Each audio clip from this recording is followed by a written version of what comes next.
네, 장을 움직이게 하는 트렌드를 파악해보고요. 우리 시장의 투자 전략까지 체크해보도록 하겠습니다. 우리투자증권 강남대로 지점의 길계선 부장과 함께합니다. 부장님 어서 오세요. 안녕하십니까? 자, 오늘은 어떤 이야기 가지고 오셨나요?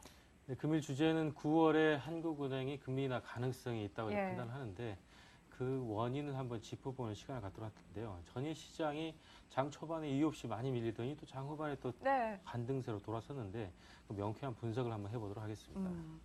자, 기준금리 결정이 열흘 앞으로 다가왔습니다. 외국계 은행들은 기준금리 인하 가능성에 더 큰 무게를 싣고 있는 분석들 나와주고 있는데 2% 경제 성장이 계속 이어진 데다가 물가도 역시 낮아지고 있기 때문에 국내 시장 혹시나 금리가 더 인하될 것이다라는 데 무게가 실리고 있습니다. 자, 그런데 전일 변동성에 대한 이야기를 언급해 주셨는데 그럼 전일의 하락 원인을 어디서 찾고 계신 건가요? 일단 전체적으로 시장 내에서는 전일 하락 원인이 이제 잭슨 홀 연설에서 예. 버냉키 의장이 양적 완화 3탄에 대한 구체적인 언급이 없었다. 그렇기 때문에 물론 시장에 대한 기대감은 충분히 만들어내고 있지만 아직까지는 좀 9월 중순까지는 기다려야 되기 때문에 그 전까지 모멘텀이 없다는 것을 이제 근거로 들었었는데요. 전일 하락에 대한 분명한 이유가 있습니다. 제가 볼 때는 중국을 중심으로 한 글로벌 수요 위축으로 인해 가지고 제조업 경기 위축이 반영되고 있는 글로벌 PMI 지수의 반영이 아닌가 저는 개인적으로 판단을 하고 있고요. 준비한 자료가 있는데 전 세계 주요국의 제조 PMI 지수를 준비한 자료가 있습니다. 중국의 PMI 지수가 49.3에서 47.6으로 2009년 이래 최저치로 지금 급락을 하게 됨으로써 대중국 수출 의존도가 굉장히 큰 한국에 대한 지대한 영향을 미칠 가능성이 굉장히 커졌기 네. 때문에 이러한 부분이 시장의 하락을 유발했다고 가늠해 볼 수가 있을 것 같고요.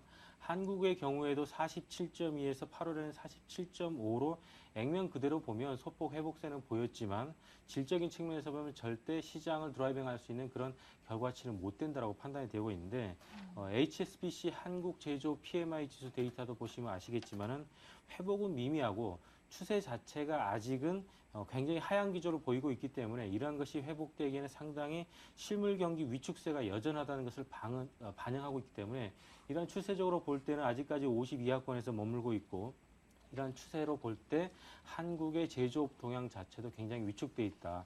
따라서 지금은 전체적으로 시장의 제조업 경기 자체가 글로벌 수요 위축 영향을 많이 받고 있어서 단순하게 버냉키 기장의 양적 완화 3단에 대한 그 구체적인 이유가 없었다기보다는 제조업 경기 동향을 오전장에 반영하게 되면서 시장이 밀렸던 것으로 분석은 하고 있습니다. 네, 이 중국의 제조업 지표 부진한 것뿐만 아니라 국내 시장 역시나 계속 제조업 경기가 위축되고 있다는 점들을 리스크로 좀 삼아주신 것 같은데, 자, 시장의 하락 원인에 대해서 제조업 경기 둔화 우려를 짚어주셨습니다. 하지만 어제 장마판에 또 반등하는 움직임이 이어졌단 말이에요. 참 재미있는 모습이었습니다. 그럼 상승의 원인은 어디서 찾아보시나요? 사실 하루 동안의 그러한 그 상방과 하방에 대한 변동성 굉장히 좀 난감하기도 했었지만 예. 실제적으로 이러한 현상은 실물 경기 위축 그리고 시장에서 어떤 기대감 이 두 가지의 그 팽팽한 줄다리기 게임이라고 보시면 될 것 같고요.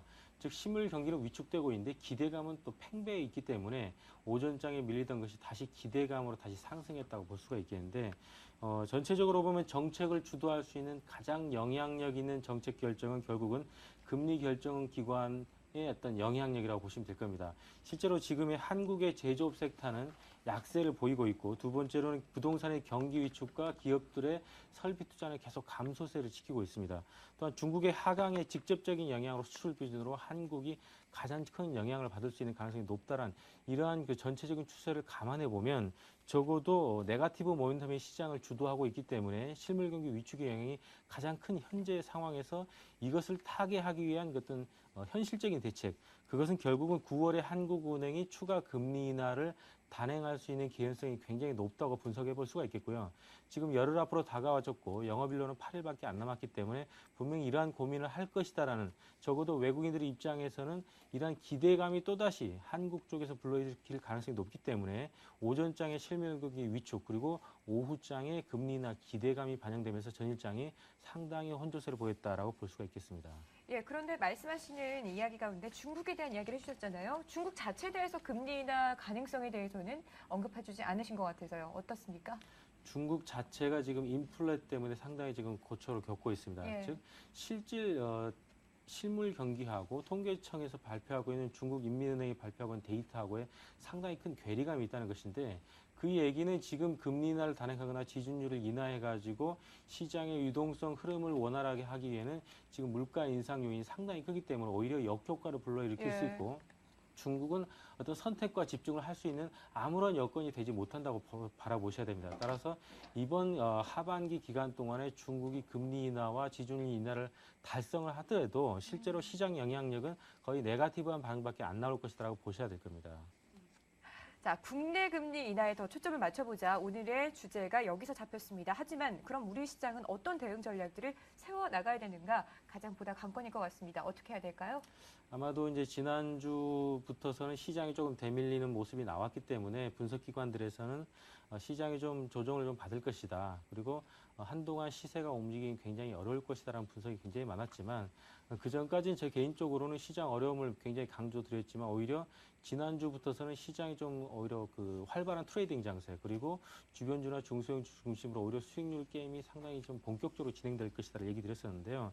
뭐 분석 기관들은 1900이 깨지면 한 5, 60포인트가 추가로 깨질 것 같은 그런 분석들은 내놓고 있지만 실제로 시장에서 1900이 깨지고도 1896이 저점이었습니다. 따라서 시장은 깨질만 하면 다시 언제든지 반등을 시켜놓는 흐름이 계속 반복될 가능성이 높고 이러한 변동성 즉 8월 달에는 장 초반에는 8월 초에는 변동성은 좀 크면서 시장을 올려놨지만 8월 중순 이후부터는 변동성이 굉장히 축소되면서 답답하고 질이 멸렬한 장이 지속되었습니다. 하지만 9월 장부터는 9월 첫 영업일부터서 변동성 확대에 대한 시그널을 많이 줬고 9월 장 자체가 크게 움직일 가능성이 높다라고 전 개인적으로 보고 있고요.